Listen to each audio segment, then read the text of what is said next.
ভাই ভিডিওটা ধাক্কা দিয়েন না, খুবই গুরুত্বপূর্ণ কথা বলেছেন। অবশ্যই কথাগুলো মনোযোগ দিয়ে শুনে যাবেন এবং ভিডিওটা ভালো লাগলে বেশি বেশি করে শেয়ার করেন।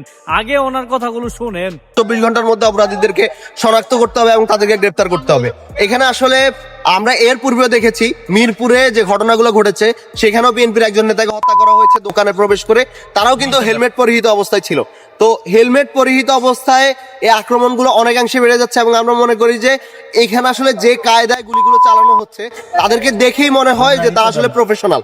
তো এরা যে আসলে কোনো একটা গ্যাংস্টার গ্রুপের অন্তর্ভুক্ত সেটা কিন্তু অনেকাংশেই পরিষ্কার।